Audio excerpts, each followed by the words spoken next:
Boa noite, boa noite, boa noite a todos e todas. Sejam todos muito bem-vindos, sejam todas muito bem-vindas.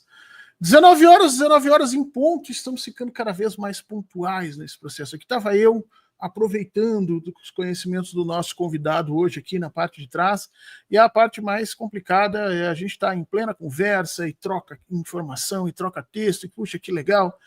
E aí, de repente, eu tenho que dizer que nós faltam 20 segundos para entrar, e a gente tem que entrar, né, na ordem do relógio. Enfim, tivemos que parar o nosso papo.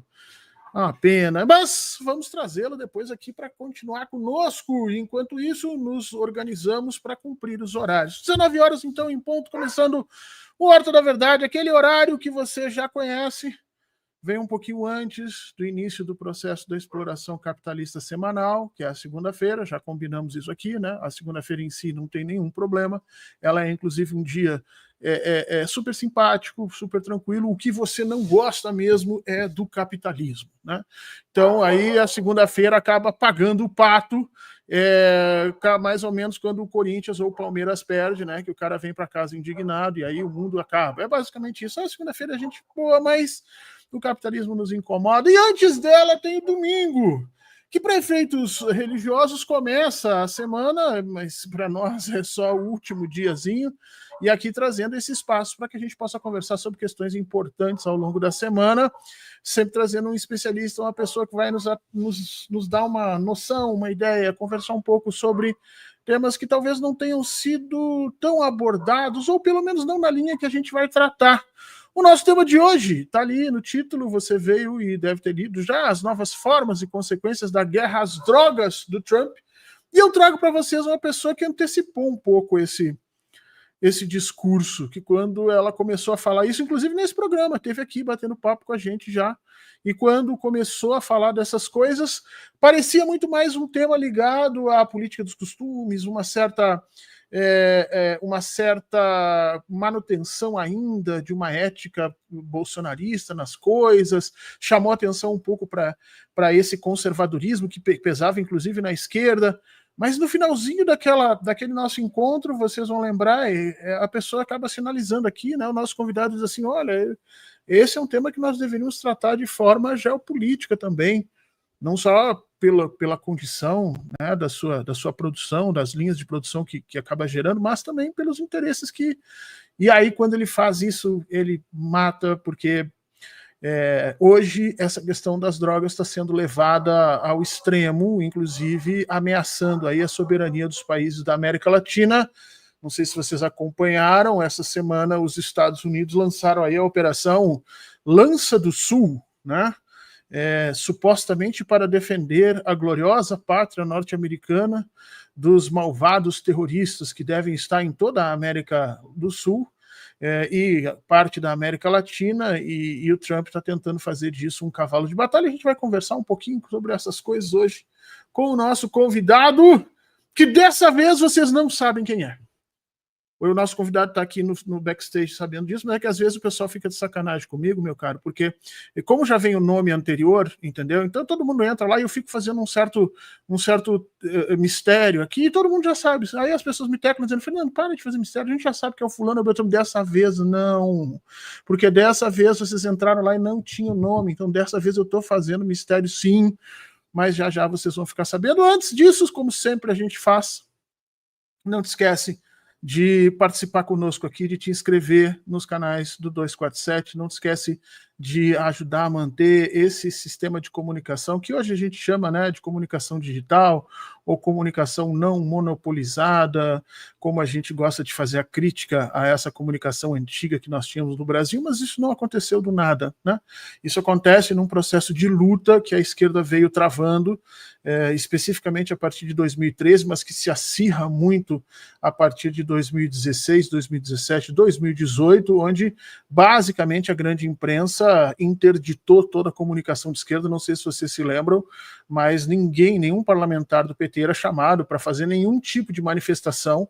A situação ficou muito complicada, houve a prisão do presidente Lula e o interdito às falas da esquerda seguiam, E você, exatamente, você, sentado nesse momento no seu celular, ajudou a construir esse caminho, esse canal de comunicação hoje digital, que o 247 tem orgulho de pertencer, né? Esse nicho, esse grande ecossistema de comunicação da esquerda, em que o 247 é um dos mais antigos, e obviamente a gente agradece demais a vocês todos que participam com isso. Não te esquece de te inscrever nos canais, e se você puder se tornar membro, já vamos agradecer aqui ao Gerson Souza de Assis se tornando membro, a Anaíse Ross Plentes também se tornando membro, Laura Brito, muito obrigado, isso ajuda demais esse canal seguir aberto, Roberto Selig se tornando membro também, Maria dos Anjos de Carvalho também se tornando membro aqui com a gente. Faça você também isso, se inscreva nos canais, não se esqueçam de que você pode também se tornar membro, e é uma outra forma de você se relacionar aqui com o 247, mas que vale muito a pena, viu? Ver esse trabalho frutificar, e você saber que fez parte disso, além da sua luta diária ali, de negociação, de questionamento político, de todas as barbáries que vinham acontecendo no Brasil, você saber que ainda participou da construção de um canal alternativo de comunicação que ajudou a equiparar um pouco as forças no Brasil. Eu acho que, olha, já dá para botar na parede de casa, contar para os netos e fazendo parte dessa situação. Se você puder se inscrever também no canalzinho do Fernando Horta, a gente agradece demais. Vai ali no YouTube, escreve Fernando Horta, você vai encontrar. Mas eu descobri recentemente, eu já tinha um homônimo que era presidente de escola de samba no Rio de Janeiro. Agora eu descobri que tem um coach na Bahia que também tem o mesmo nome que eu. Esses dias um amigo me mandou perguntando se eu estava fazendo uma palestra em Salvador sobre como vencer na vida e tal. Eu digo, filho, acho que não sou bem eu. E aí descobrimos isso. Um abraço para o rapaz, que parece ser muito competente também. De qualquer forma, vamos para o nosso bate-papo hoje. Quero apresentar e trazer para vocês aqui, sem mais delongas, o professor Tiago Rodrigues, professor da Universidade Federal Fluminense, uma das grandes cabeças no Brasil que discutem, pesquisam, avaliam essas questões de política de drogas, um dos caras que é mais respeitado nessa área, não só nessa área, mas na área de relações internacionais, pela sua densidade teórica, por tudo que ensina, tudo que explica, tudo que consegue pesquisar. E uma coisa interessante é que ele traz isso e coloca isso nos trabalhos dele, que são também muito utilizados pela gente ali, e que nos tocou aqui nesse espaçozinho. No ano passado, se não me engano, nós fizemos uma live para lançar exatamente o seu livro sobre política e drogas nas Américas, né? Uma genealogia do narcotráfico. Acho que foi esse, né, que nós lançamos aqui, se não me engano. Eu acho que foi o outro, né, Fernando? Foi aquele Drogas e Capitalismo, né? Foi o Drogas e Capitalismo. Isso. E a gente, que tu questiona... Basicamente, tu estás trazendo exatamente nesse livro essa grande discussão sobre proibição, o que isso implica. No processo, a gente acaba gerando mais violência sobre pessoas que talvez não estejam no alvo desse processo todo, mas que acabam sendo pegas por esse espaço de transformação de regras sociais, culturais e históricas. E naquele momento a gente conversava exatamente, e tu trazia um pouco desse teu aviso, né? De que essa era uma questão que a gente também precisava tratar, além de tratar na esfera da segurança pública, da cultura, da história, que era o que você pretendia que as pessoas tivessem mais acesso, porque às vezes se trata sempre as drogas como um problema de segurança pública, e não é necessariamente isso, mas no finalzinho tu disse ainda naquela época que a gente também devia pensar isso do ponto de vista geopolítico, e nós estamos aí, meu cara, estamos de frente agora com essa nova guerra às drogas do Donald Trump. Inclusive queria te agradecer demais a tua presença aqui com a gente e te endereçar a nossa primeira perguntinha por aqui. Daí tu faz uso do tema como tu bem quiser, né? Nesse livro, tu tem argumentado de forma muito, muito forte, né, que essa política de guerra às drogas ela é direcionada a populações específicas, pobres, negros, migrantes, né? E aí eu queria te perguntar, com essa retomada da retórica do Trump, desse narcoterrorismo, eu vou botar entre aspas, porque eu sei que é um termo que tu não concordas, mas essa retórica inflamada dele e a designação dos latinos especificamente como esse arquétipo, né, do traficante, do produtor, daquele que... como é que isso se insere nessa genealogia desse proibicionismo que tu coloca aqui. Esse discurso do Trump é uma continuidade dos discursos que a gente vê antigamente? Você cita no teu livro que isso começa lá atrás, nos anos 70, com o Nixon, né? Mas é uma continuidade ou é uma ruptura? Temos alguma coisa de novo nesse discurso trumpista hoje? Tiago Rodrigues, seja muito bem-vindo, meu caro. Bom, primeiro, Fernando, obrigado novamente pelo seu convite. Boa noite a todo mundo que está te acompanhando e que vai acompanhar depois as gravações, né, a gravação desse bate-papo. Para mim é muito importante estar num meio como esse, estar num canal como o seu, né, no Brasil 247, justamente por aquilo que você dizia na abertura, né, pela possibilidade de que sejam colocadas questões que a mídia tradicional, a grande imprensa, etc., não permite, né, quer seja pela velocidade, quer seja pela censura, as temáticas e as abordagens mais críticas, né? E eu acredito o seguinte, né? Você estava falando, bom, existe essa dimensão da guerra às drogas como uma tática de ataque seletivo a determinadas populações, que são sempre as que estão no mesmo espectro, né, do campo social, né, é sempre a pirâmide, a base, né, da pirâmide, né, a parte mais baixa da pirâmide, em todas as sociedades em que se opera esse mecanismo, né. Então, aqui no Brasil, isso significa pessoas pobres, de baixa escolaridade, faveladas, periféricas e racializadas, a maioria delas negra, né. Mas cada sociedade tem a sua parcela equivalente, né. Então, a gente tem um mecanismo de alvo, né, de seletividade penal, que tem analogias, né, praticamente no mundo inteiro, porque essa política é a política talvez mais acorde no mundo, né, hoje. Quer dizer, então, o proibicionismo é universal, né, ele tem alguns afrouxamentos em alguns países, né, mas como tática universal, ele está consolidado desde os anos 60, né? E isso já é, por si só, algo interessante que a gente pode comentar, né? Por que tem tamanha concordância? E eu sempre insisto, é difícil você encontrar, e eu acho que difícil não, assim, é impossível você encontrar uma política que tenha tamanha concordância entre países como Irã, Estados Unidos, Suécia, Coreia do Sul, Coreia do Norte e Brasil. É o proibicionismo, né? Então, assim, eu acho que isso está colocado no mundo inteiro, e é o grande regime internacional, global, universal que a gente tem hoje. Então ele tem essa dimensão do controle e do avanço, né, disciplinador sobre determinada parcela dessas populações, que são as parcelas mais vulnerabilizadas pelo capitalismo, né? Então essas parcelas elas são criadas pela própria dinâmica do capitalismo, elas se reproduzem nessa dinâmica do capitalismo, né? Quer dizer, o capitalismo, como já dizia Marx, é a maior máquina de produzir, né? O maior sistema de produção de riqueza do mundo, que o mundo já viu, e também o maior sistema de produção de miséria que o mundo já viu, né? Então, para lidar com essa miséria, que faz parte do capitalismo, não existe capitalismo sem miséria, porque isso tem a ver com diversos mecanismos de regulação da própria lógica da acumulação capitalista.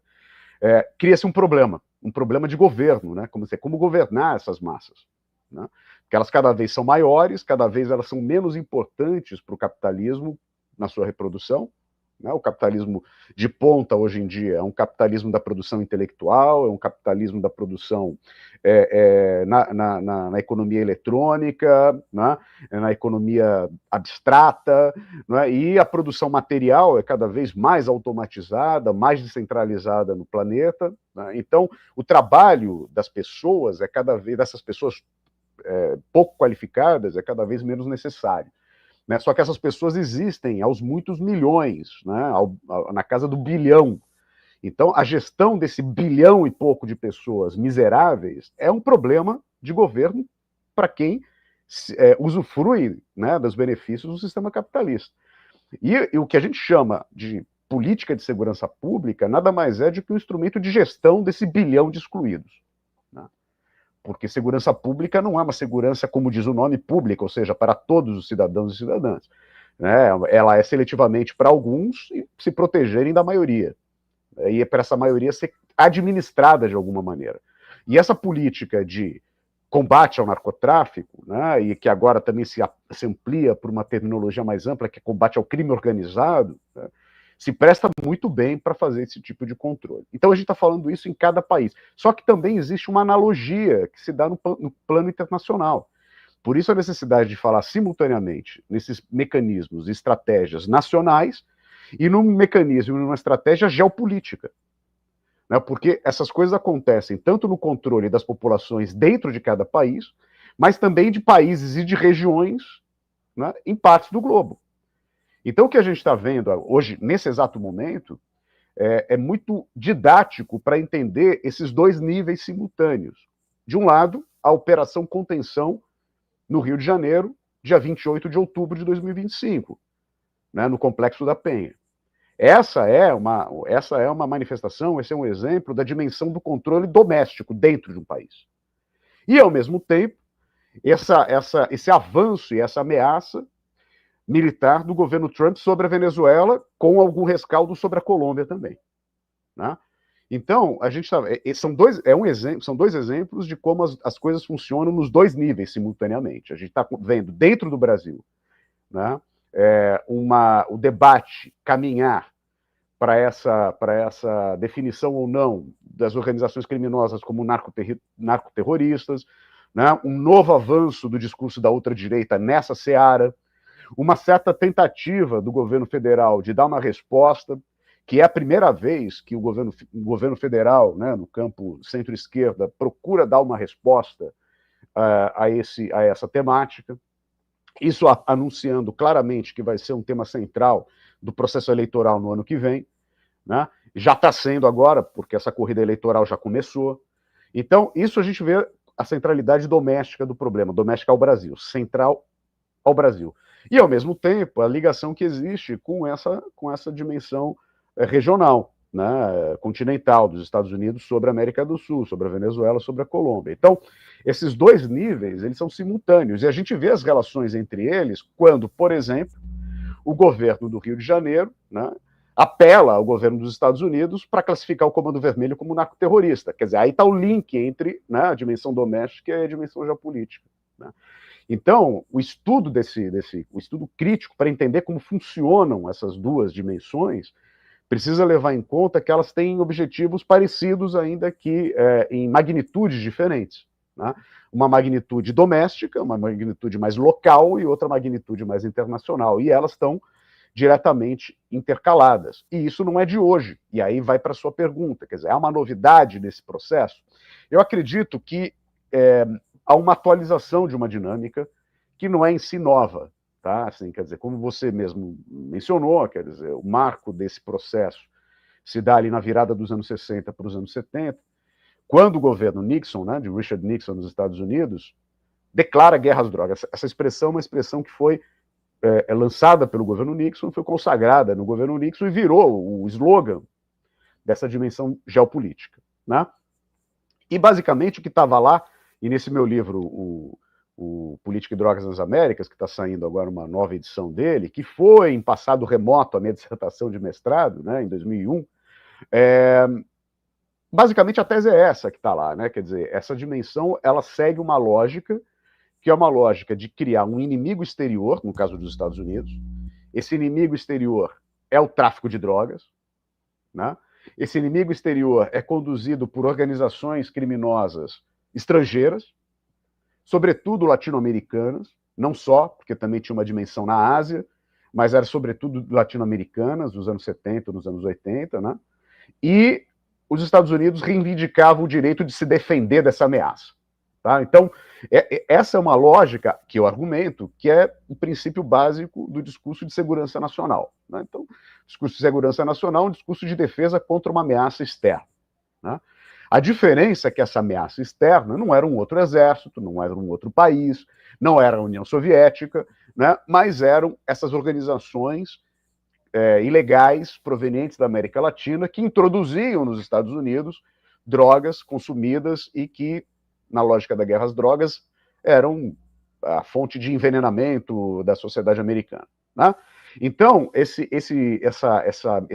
mecanismo, essa lógica, ela persiste hoje. Quer dizer, o que o governo Trump faz, num momento de enfraquecimento da hegemonia dos Estados Unidos, né? Ou pelo menos de questionamento dessa hegemonia no mundo, mas na América Latina em especial.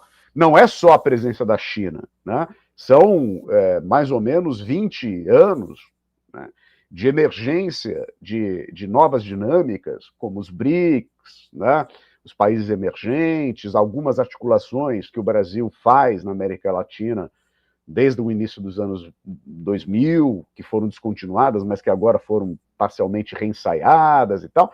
E, além disso, obviamente, a presença da China na América Latina e o fortalecimento de um país como o Brasil, por exemplo, com essa proximidade com a China, que a gente vê em quão inócuas foram, né, as tarifas, o tarifaço do Trump para ameaçar o governo brasileiro ou para ameaçar a economia brasileira. Quer dizer, então, num contexto bem específico, que não é o contexto dos anos 70, não é o contexto dos anos 80, né? Então não é exatamente igual, mas no momento de contestação da hegemonia dos Estados Unidos e nesse afã do Trump de dar respostas que mostrem o seu grau de virilidade e de capacidade de exercer a força, lembremos que ele mudou o nome da Secretaria de Defesa, que chama assim desde o final da Segunda Guerra Mundial, né, para a Secretaria da Guerra, né, quer dizer, voltando a uma nomenclatura ultrapassada que todas as democracias ocidentais abandonaram depois da Segunda Guerra Mundial, né?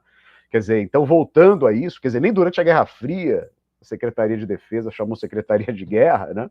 Quer dizer, e agora ele tentando, né, dar uma empoderada em si mesmo, né? E aí ameaçando com um discurso que é o discurso que cala fundo e já é meio que automaticamente aceitável, na sociedade americana, que é o perigo do narcotráfico somado ao perigo do terrorismo, tá? Que são duas grandes ameaças que estão aí, são duas grandes ameaças que pairam no discurso securitário americano e que são automaticamente identificadas pelo público médio americano como personificação do mal.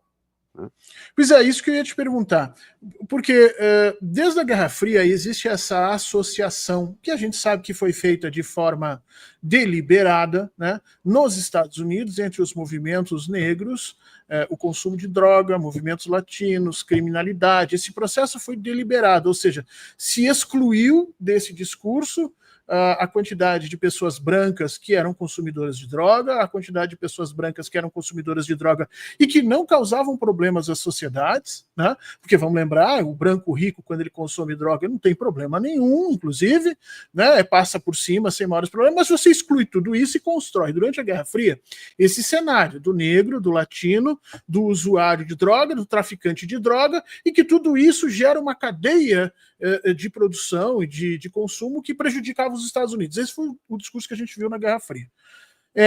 Mas o Trump agora, ele retoma esse discurso com um verniz geopolítico, e eu queria saber de ti, por que você acha que ele faz isso? Porque essa agenda de costumes interessa aos grupos de direita que obviamente sustentam a ele, porque essa agenda permite a ele ameaçar as soberanias dos países latino-americanos, e aí já queria te perguntar sobre o México também, porque a gente está falando muito de Venezuela e Colômbia, mas agora, ontem, a Cláudia Sheinbaum sofreu um ataque brutal, já tinha sofrido na outra semana um ataque machista de um cara que se aproximou e tal. Esse processo está ligado também porque o México, os cartéis do México ali, sim, provém uma quantidade grande dessas drogas para os norte-americanos. Qual é a principal motivação do Trump para isso? É apenas um homem velho com ideias velhas que tenta fazer valer a sua visão de mundo, ou ele está tentando recolocar isso como um campo de novidade, vamos dizer assim, para fazer os seus interesses geopolíticos acontecerem, meu caro? Olha, essa é a pergunta correta a ser feita, né? E me parece bom que você lembre do México agora, né? Por quê? O que acontece, que é novo nesse contexto, foi lançado pelo Trump no primeiro dia desse segundo mandato dele.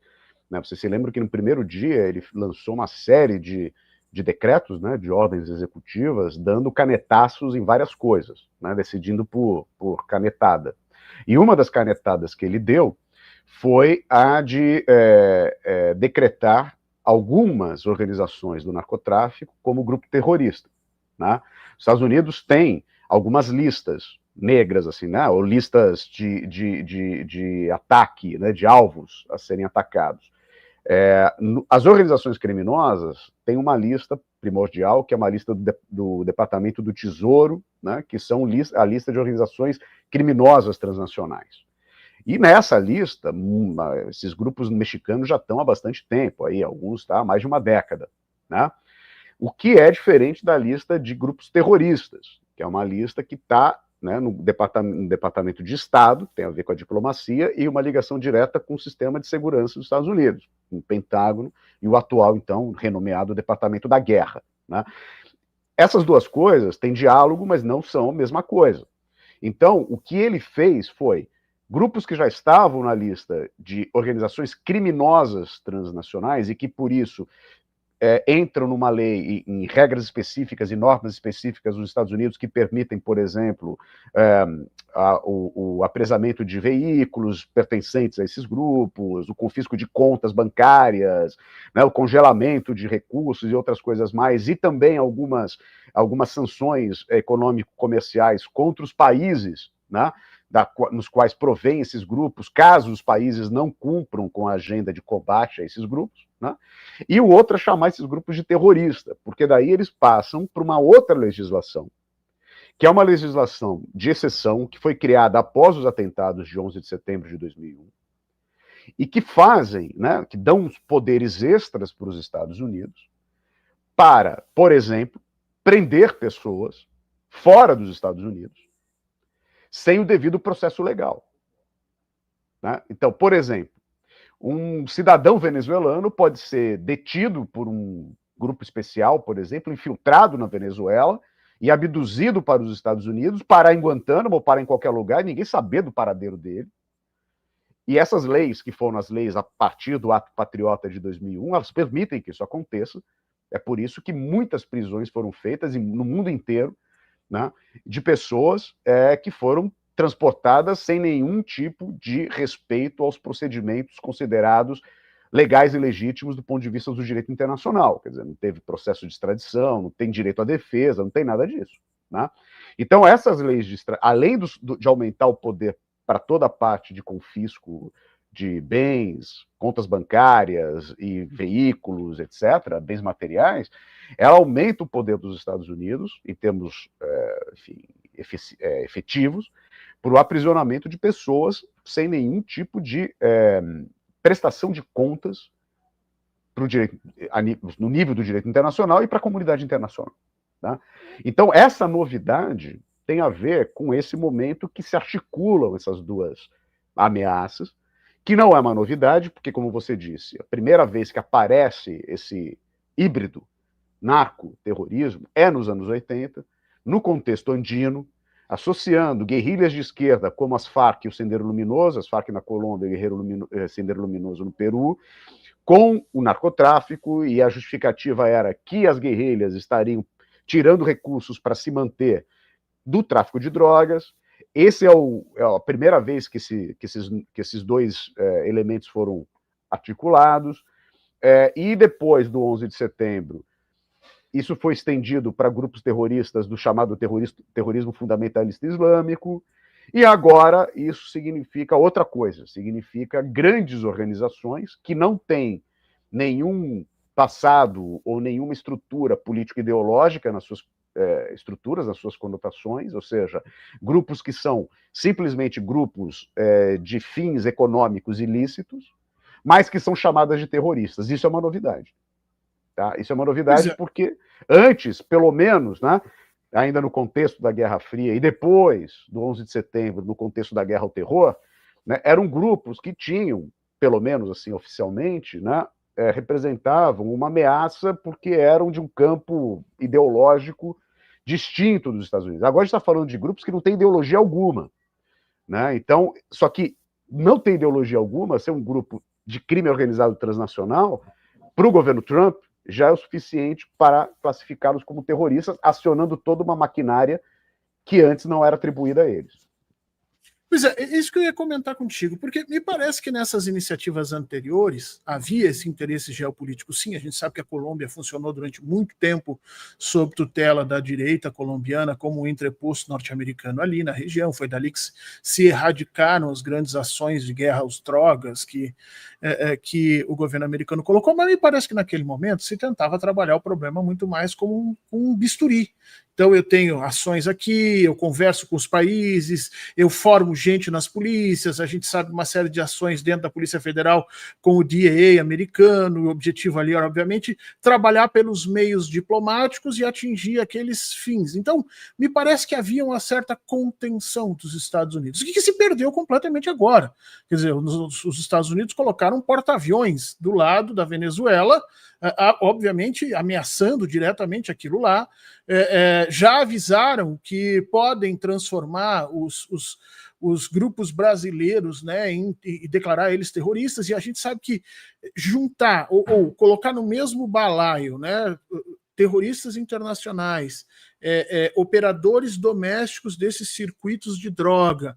Essa confusão toda não ajuda nem na segurança pública, porque vai fazer, de repente, a PM do Rio de Janeiro ter que combater terrorista internacional. Ela não tem nem condições de fazer isso, só para dar uma ideia do tamanho da loucura que está sendo pretendida, inclusive no Congresso Nacional. Mas, para além de não ser tão efetiva, eu acho que permite aos Estados Unidos começar a trabalhar todo mundo como se fosse prego, na expressão que a gente usa no Brasil, né? Vira todo mundo prego, eu bato o mesmo martelo para todos os lados. E aí eu queria te perguntar, essa organização teórica como está sendo feita, ameaça a soberania brasileira na região amazônica? Ameaça a soberania mexicana especificamente? Muita gente está vendo esses ataques agora a Sheinbaum já como parte desse processo e está antevendo uma enorme discussão na eleição de 2026 que está ali adiante. Essa bagunça conceitual que está sendo feita, tentando juntar todo mundo no mesmo balaio para bater em cima de todo mundo com o mesmo porta-aviões, ameaça as nossas soberanias ou não? É uma posição legítima de que está sofrendo com a questão das drogas nos seus países, e aí a gente vê o Cláudio Castro, por exemplo, se jogando nos braços do Trump, pedindo pelo amor de Deus para que ele venha ajudar, e esse conluio de governadores de direita no Brasil, né, tentando construir essa associação pela paz, quando na realidade a gente sabe que todos eles estão querendo fazer mais chacinas nos seus territórios. O quanto essa pequena discussão conceitual, que às vezes passa pelas pessoas como se não fosse nada, pode ameaçar efetivamente grande parcela do nosso território, como a região norte, Tiago? Olha, tem a ver, eu acredito que tem a ver com as dinâmicas políticas domésticas, ou seja, internas, nos países da América Latina e nos Estados Unidos. Tá? Tem a ver com as duas dinâmicas, as dinâmicas entre nós e a dinâmica nos Estados Unidos, e tem a ver, sim, com um projeto dessa, como chamava, ainda lá nos anos 80, o saudoso René Dreyfus chamava, né, da internacional reacionária. Né?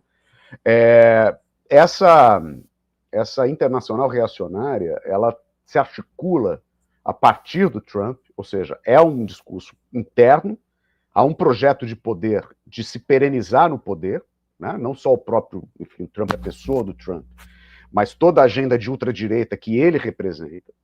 Né?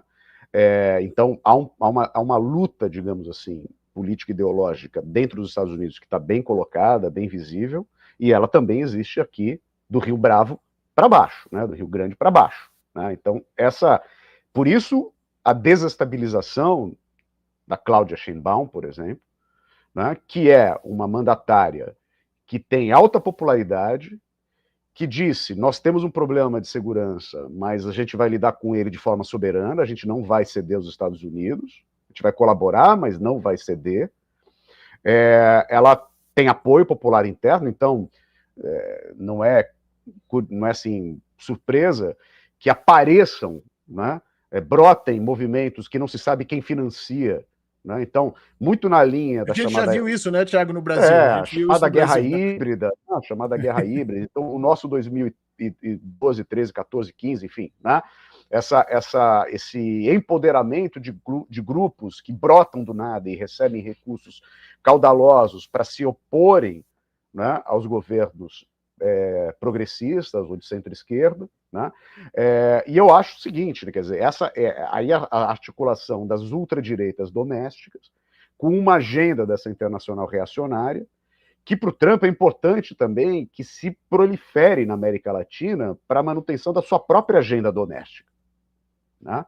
Então, assim, não é só o caso de, enfim, a pressão geopolítica, né?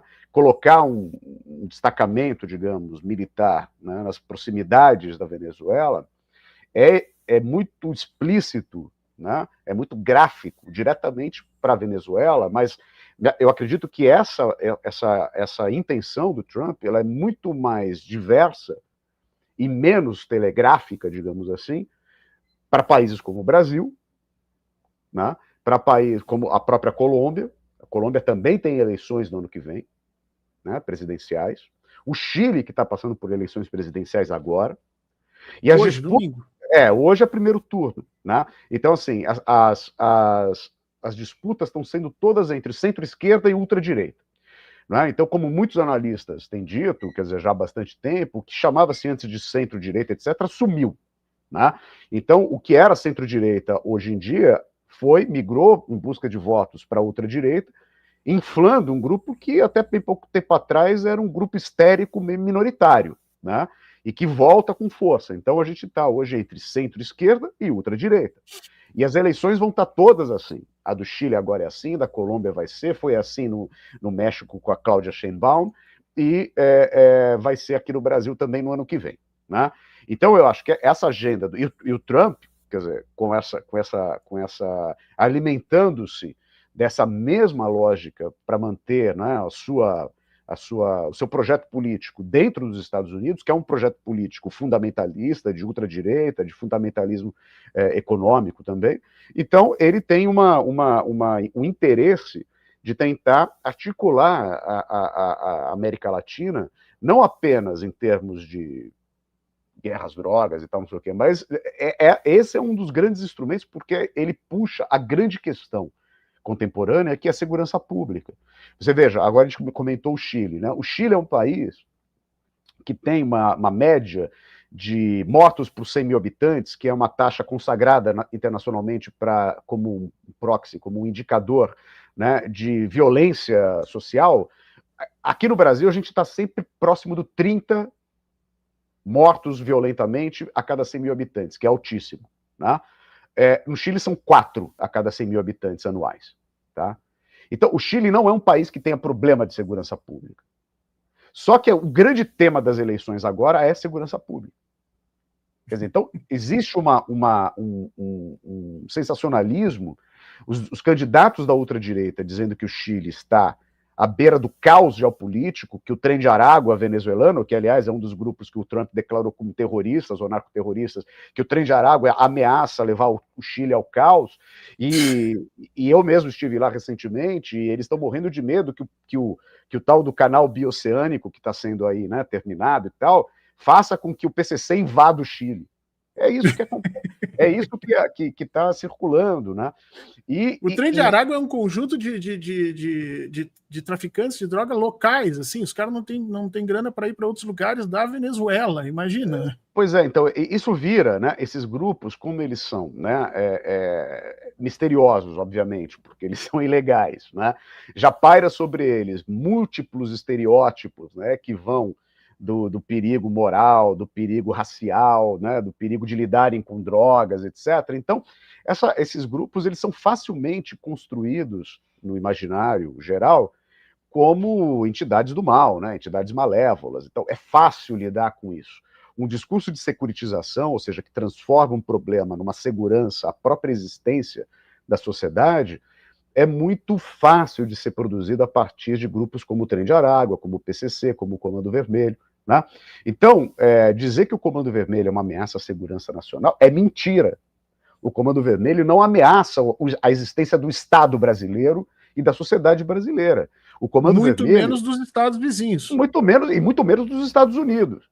Agora, o que é o Comando Vermelho é algo seríssimo e perigoso para as muitas milhares de pessoas que eles controlam nos territórios que eles controlam, porque quando eu faço a crítica à securitização do crime organizado, isso não deve ser lido como uma romantização do crime organizado. O crime organizado não tem nada de romântico, não tem nada de social, nem de Robin Hood.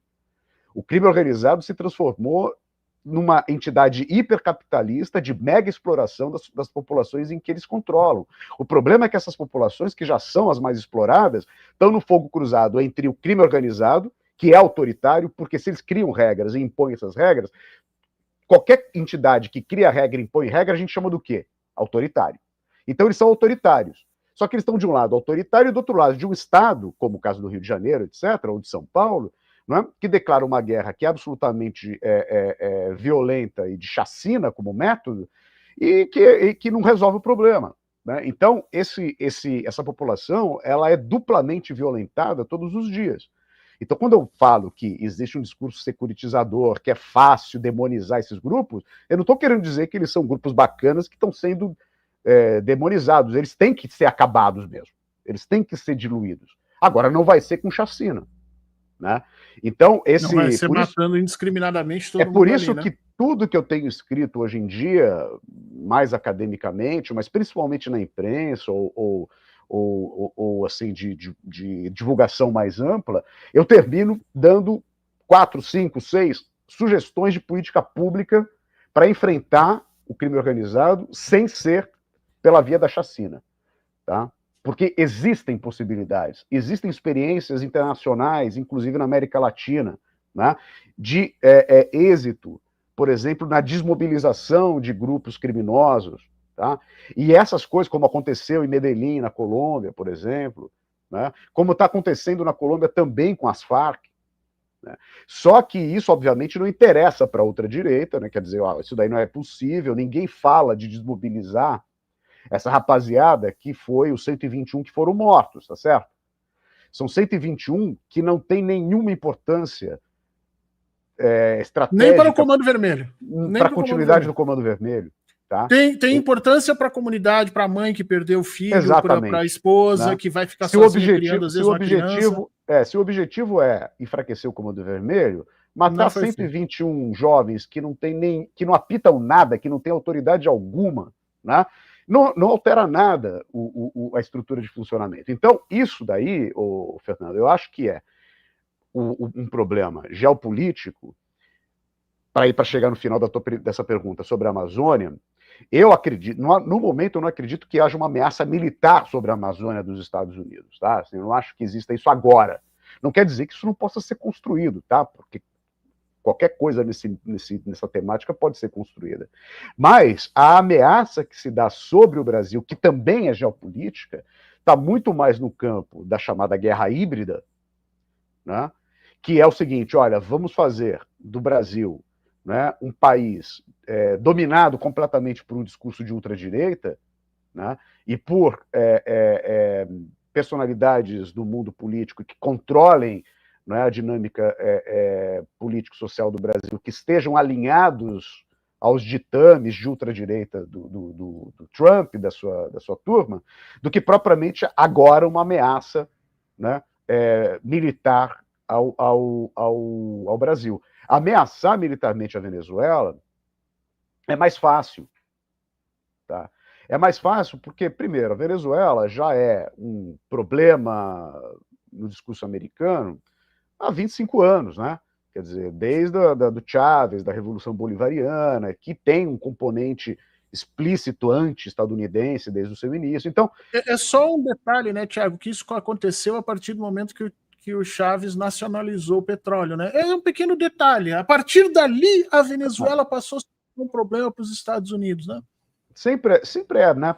A partir de um problema econômico fundamental, né, geoeconômico. Então, a Venezuela é mais fácil porque ela já é identificada como inimigo, Maduro já é há muito tempo, né, apresentado como um ditador como qualquer outro, né? Então, assim, o tal do Cartel de los Soles, por exemplo, que é uma construção, Pois é, olha, o seguinte, né? Primeiro que, assim, os contatos que eu tenho com acadêmicos e tal, e alguns ativistas na Venezuela, e que são, tá, do que a gente poderia chamar de uma oposição de esquerda ao Maduro, tá? Então, ou seja, eles não são maduristas, tá?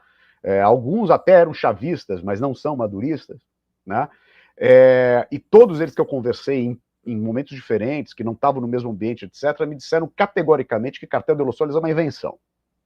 Né, que isso não existe, né, que isso não existe. O que não quer dizer que não existam altos mandos do Estado envolvidos com narcotráfico e tal, como existe no Brasil. Até nos Estados Unidos, né? Então, assim, Então, assim, que existam grandes mandos do Estado, etc., e empresários, né, grande capital e tal, privado, também envolvido com tráfico de drogas, isso, de fato, há o reconhecimento de que existe na Venezuela, como existe na maioria dos países das Américas, mas isso é diferente de dizer que o Estado venezuelano, a partir do seu alto generalato, constitui um cartel, que é o que quer dizer Cartel de Los Soles, porque as pessoas, né, chama Cartel dos Sóis, né, de Los Soles, porque as estrelas dos generais na Venezuela não são estrelas, são sóis, né? Então chama Cartel de Los Soles como se fosse Cartel das Estrelas, né, dos generais. Né? Então, o alto generalato criminalizando os militares venezuelanos. Né? É como dizer que os generais da Venezuela são líderes do narcotráfico e, enfim. Né? Então, essa narrativa, ela não precisa de provas, porque ela já está meio que... Ela já é acreditada azeitada, previamente. Né? Ela é ela é pré-cozida já, tá? Então, assim, é fácil, é só colocar no micro-ondas que tá pronto, entendeu? Porque, assim, é só dizer, olha, o Maduro agora tá fazendo tal coisa e tal, né? E o Petro, que também, né, entra... Tem que se lembrar o seguinte, né? Agora, em agosto, a Colômbia foi descertificada. O que significa isso? É um instrumento que o Congresso dos Estados Unidos tem desde os anos 80, tá? Não foi o Trump que inventou. Ele começou a ser usado com mais ênfase pelo Clinton nos anos 90, que é um mecanismo a partir do qual todos os anos um comitê de segurança externa lá do Congresso americano emite um parecer dizendo quais os países do globo colaboram e quais não colaboram com a guerra às drogas dos Estados Unidos. Aqueles que caem em desgraça e que são ditos que não colaboram sofrem sanções, que são corte de ajuda militar, corte de empréstimos do Banco Mundial, corte de empréstimos do Banco Interamericano, né? Corte de empréstimos ou de linhas de crédito de bancos privados dos Estados Unidos, corte de ajuda de departamentos americanos, como Departamento de Educação, Departamento de Saúde, enfim. Né? Ou seja, é um instrumento diplomático e econômico de pressão sobre os países para seguir a linha que os Estados Unidos dizem que tem que ser seguida. Então, agora, como o governo da Colômbia era certificado quase sempre, ele não tinha sido certificado a última vez nos anos 90, durante o governo do Ernesto Samper, que estava em crise com os Estados Unidos, porque não estava seguindo a linha da política antidrogas dos Estados Unidos. Desde então, nunca mais tinha acontecido isso. Então, não é à toa que o governo Petro, que é um governo que também tem uma atitude, né, de procurar certa autonomia com relação aos Estados Unidos, num país que tradicionalmente é alinhado aos Estados Unidos, temos que lembrar, é o primeiro governo da história da Colômbia, desde a independência no século XIX, que é de esquerda. Tá? O primeiro. Nunca houve nunca antes da história da Colômbia, né, tinha existido um governo de esquerda. Tá? Então, assim, e aí, de repente, um governo de esquerda é descertificado. Tá? No mesmo momento em que o Trump avança aí para o litoral da Venezuela. E depois dele declarar que não ia permitir o uso da Colômbia para ataques à Venezuela, porque a gente sabe que a Colômbia durante muito tempo serviu de base para isso. Exato. Eu queria te mostrar duas coisas, Thiago. A gente está indo para o final, nós temos aí 15 minutinhos. Eu queria te mostrar duas coisas. A primeira, você estava falando da importância de se desenvolver formas alternativas ao combate a essas questões geopolíticas e tudo mais. Eu queria te mostrar aqui essa manifestação do PSUV da Venezuela. O partido e governo são coisas diferentes, a gente sabe, mas o Partido Socialista Unificado da Venezuela ele é parte dessa estrutura hoje de governo, é como se fosse o partido no poder. E aqui eles estão denunciando, através desse documento aqui, meu caro, deixa eu até colocar esse documento no início, né? Eles estão denunciando aqui as violências que os norte-americanos estão colocando eles à pressão e pedindo uma coisa interessante, eu queria te ouvir sobre isso, pedindo que todo mundo se manifeste, mandando vídeos, né, para os canais deles no Instagram, no Twitter, no Facebook, pequenos vídeos que as pessoas podem fazer se identificando. Meu nome é fulano de tal, e eu não quero guerra na América Latina, eu não quero guerra na América do Sul, eu não quero... O quanto esse tipo de mobilização de soft power que a gente está vendo aqui, né?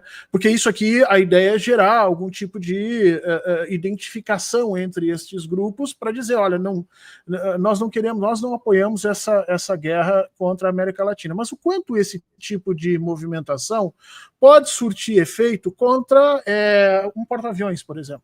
O quanto, e acho que isso é uma questão teórica de relações internacionais, né, Tiago? Porque o quanto nós podemos conter a violência, a estrutura de guerra, através de métodos não violentos, que também, né, não violentos fisicamente, mas que fazem esse combate nessa relação. Inclusive, se você está nos assistindo e quiser mandar vídeo, é só acessar as páginas deles no Instagram e no X para mandar o videozinho. Você que faz o seu vídeo, manda para lá.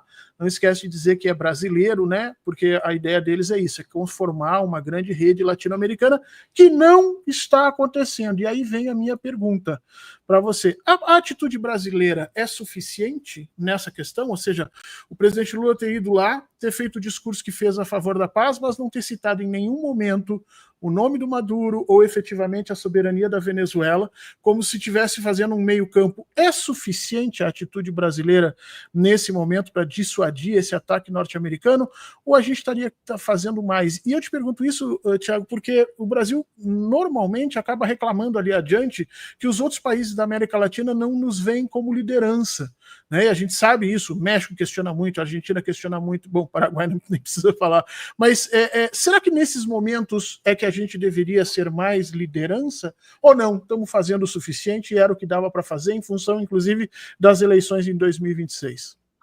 Pois é, eu acho que não é suficiente, mas talvez seja o que dê para fazer. É de olho nas eleições, e é um problema doméstico do Brasil. E aí a gente vê que nessa de ser um líder regional e lidar com os problemas políticos domésticos, a nossa agenda está tão mais pesada, né, que a dimensão da liderança regional fica em segundo plano, ou terceiro plano. Né? Eu acho que o que o governo Lula está fazendo agora, esse terceiro governo Lula, em termos de liderança regional, é muito tímido, mas assim, é bem expressão, eu não estou justificando, mas estou tentando analisar, né, explicar, uma expressão de quão recuado está o campo democrático progressista, né? Quer dizer, a gente não é mais o panorama de 20 anos atrás, né? Então, nos dois primeiros mandatos do Lula, havia um panorama, né? A gente tem que lembrar o seguinte, que o Lula ainda foi no primeiro mandato dele, o seu colega americano ainda era o George W. Bush, mas depois foi o Obama. Com Bush ele até tinha uma boa relação, com Obama bem mais, né? Então, assim, era um ambiente de... O Brasil crescia, né? Havia a tal maré rosa na América do Sul, né?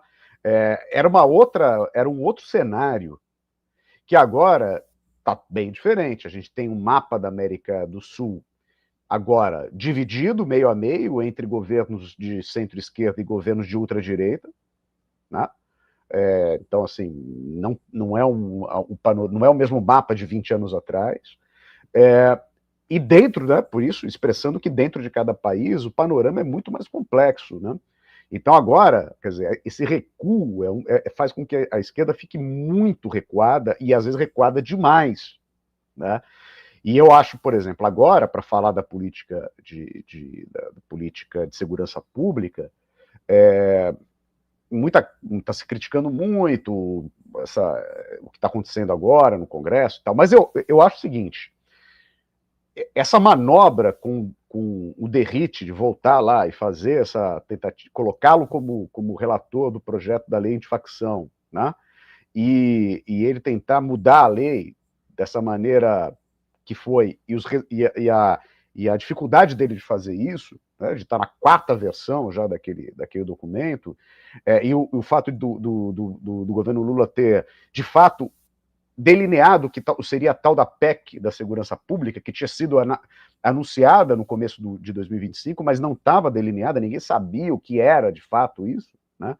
Eu acho que é, como eu disse no começo da nossa conversa, a primeira vez que o governo federal, né, de fato, tenta dar uma resposta, né? E eu não acho isso pouco, né? Eu não estou querendo ser poliana e achar que defender o governo Lula, mas eu acho que é uma necessidade, né, de dar uma resposta desde o governo federal, né, que se justifica, por exemplo, porque o crime organizado que se pretende combater, ele não é estadual, ele tem, né, ele é interestadual, ele está nacionalizado, etc.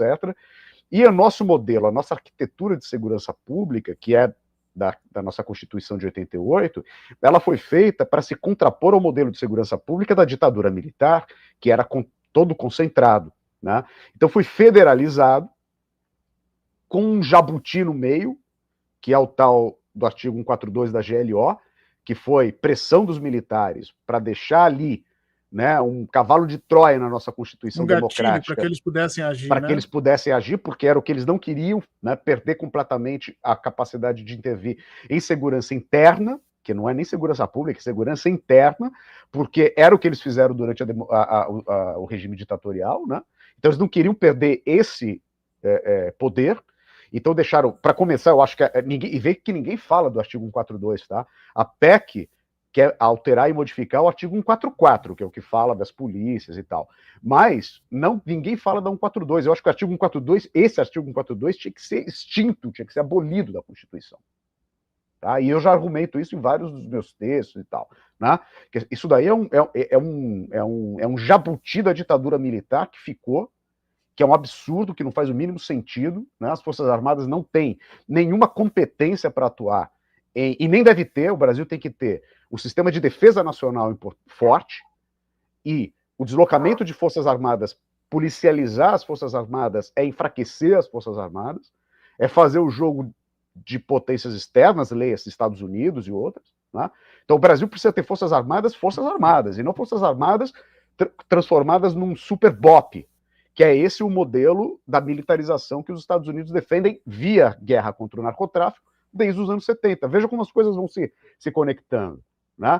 Então, voltar a esse modelo, né, do Trump agora é voltar a insistir numa coisa que nunca deixou de ser uma ênfase da política exterior americana para a América Latina, mas que agora faz sentido dentro dessa dinâmica, né, de uma disputa, de uma guerra entre um projeto de ultradireita que se pretende continental e as resistências democráticas que estão aí, né, agonizando para tentar sobreviver, muito recuadas.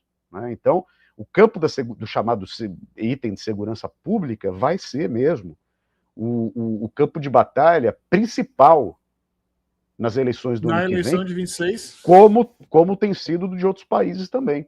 Né? Então eu acho que a gente tem que estar preparado para isso.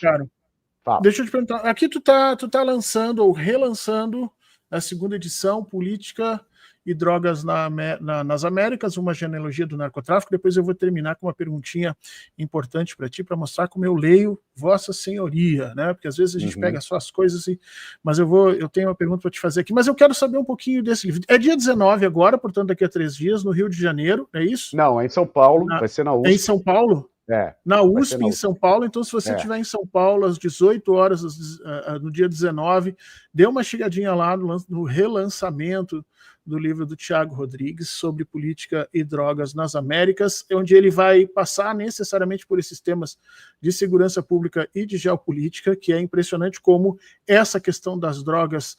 Eu não sei se por uma questão do próprio circuito de produção, acho que não, acho que por uma questão discursiva é que nós acabamos ligando essa geopolítica com política de segurança pública. Eu não sei se essa ligação ela é boa para nós na esquerda, acho que as coisas deviam ser tratadas de forma diferente, mas enfim, o Thiago vai enfrentar isso tudo. Conta um pouquinho para nós do que vai ser essa posição aqui, esse evento aqui, Thiago.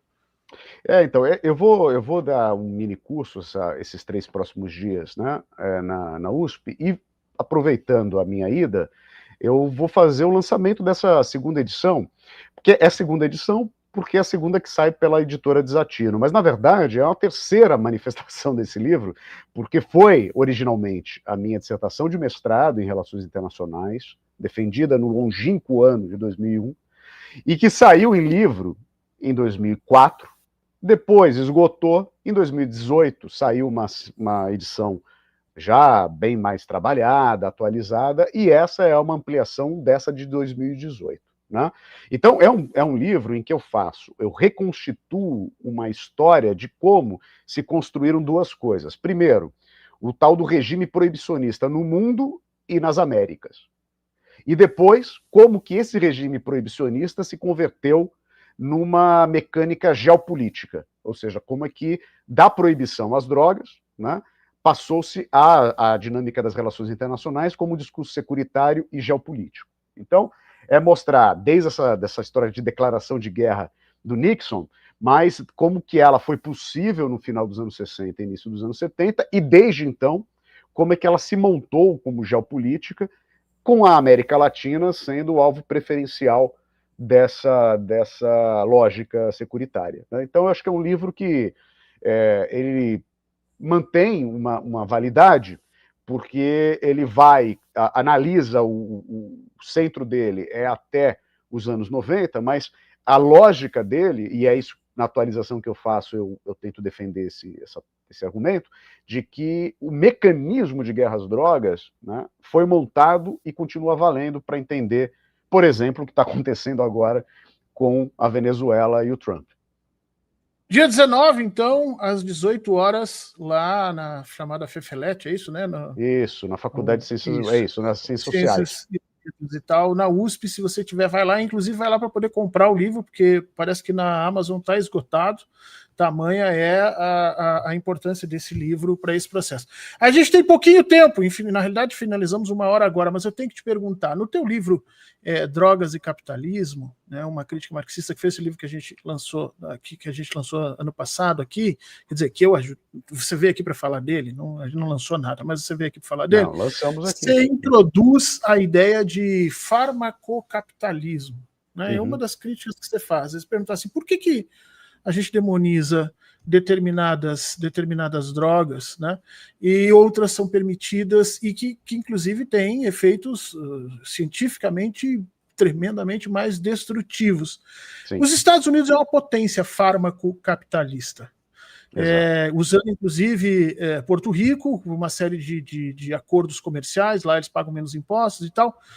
Por que eles não aceitam fazer essa transição? Por que segue sendo um processo de expropriação brutal nos Estados Unidos contra o próprio povo americano, que não consegue pagar insulina, que não consegue pagar as suas mínimas situações, mas no restante do mundo nós temos essa transformação para a criminalização de determinadas drogas, aqui até lá, a utilizar o termo narcoterrorismo. Ou seja, a minha pergunta é, qual é a relação entre esses dois termos, farmacocapitalismo e narcoterrorismo, que a gente consegue ver?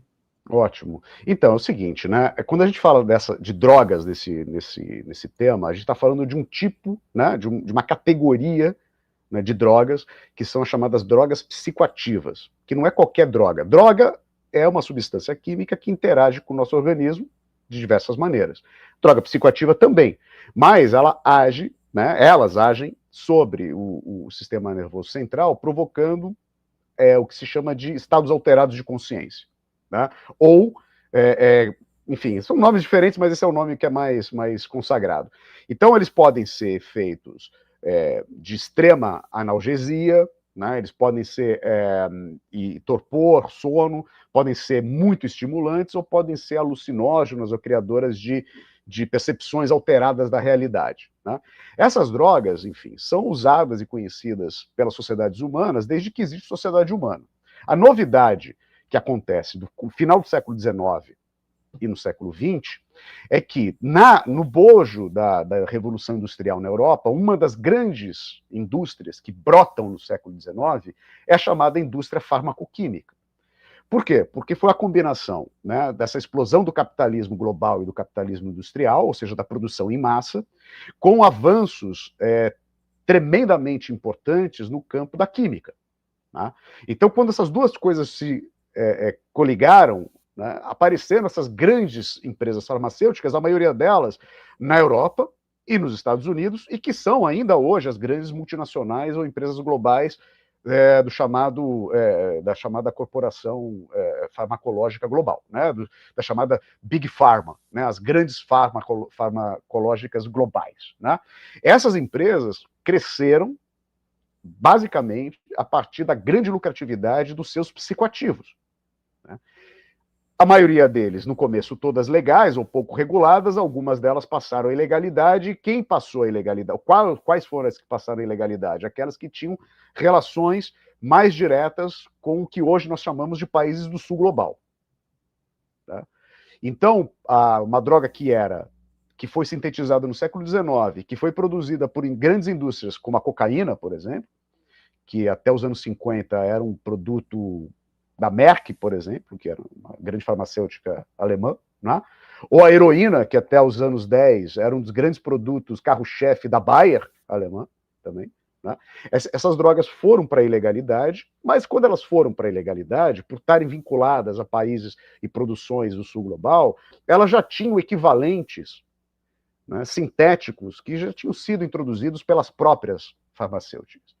E a grande diferença é que esses sintéticos tinham patentes e eram produtos totalmente protegidos e produzidos com autonomia por essas empresas, sem depender da exploração de commodities dos países do sul global, como, por exemplo, a cocaína, que precisa da folha de coca, que é uma planta andina. A folha de coca não é autóctone de nenhuma outra parte do planeta. Ela é uma planta basicamente andina. Não tem folha de coca nascendo naturalmente no centro da África, na Ásia, etc. Se tiver, porque ela foi transplantada e manipulada geneticamente.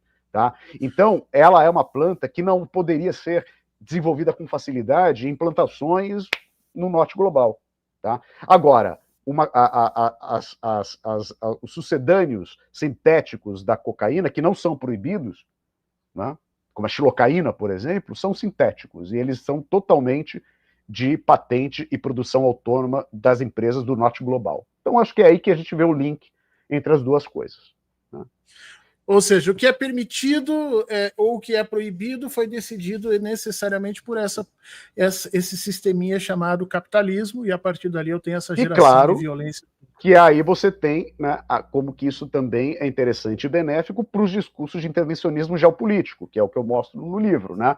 Quer dizer, então, o intervencionismo não é contra a fábrica que faz uma droga que é igual ou muito parecida, né, à droga que é produzida no sul global, mas o problema é a droga que está produzida no sul global, então ela tem que ser combatida. Aí, como ela vai ser combatida? Com a militarização, e aí a gente, né, começa a ver como é que as coisas se desenvolvem do ponto de vista geopolítico. Tiago, meu caro, eu quero te agradecer demais esse tempo que nós estamos aqui, passamos um pouco do tempo, mas eu acho que era importante a gente entender um pouquinho essa associação que você faz brilhante nesse livro. Para quem quiser entender, os livros do Tiago estão à disposição ali, é só chegar no Amazon, Tiago Rodrigues, colocar ali, só não te esquece do H, tá? É importante, Tiago com H.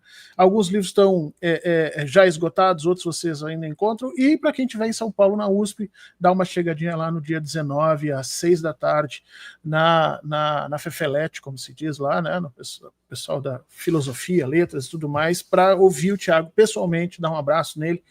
Tiagão, muito obrigado, um abraço para você, um abraço para Mariana, curtindo um pouco o filhão, a criança que chega é sempre uma novidade. Outro dia eu quero te ouvir como é que foi continuar esse processo de pesquisa e ver esse mundo como a gente está vendo de uma forma pessimista sendo pai. Eu tenho um pouco de experiência nisso, queria ouvir um pouquinho, mas isso a gente conversa outra hora. Para todo mundo que nos acompanhou até aqui, muito obrigado. Não te esquece de dar um like, não te esquece de deixar aí o seu apreço a esse conteúdo, e a gente se vê no final de semana que vem com outro assunto, com outro convidado. Tiago, muito obrigado e boa noite. Obrigado, boa sorte para todo mundo aí. Valeu.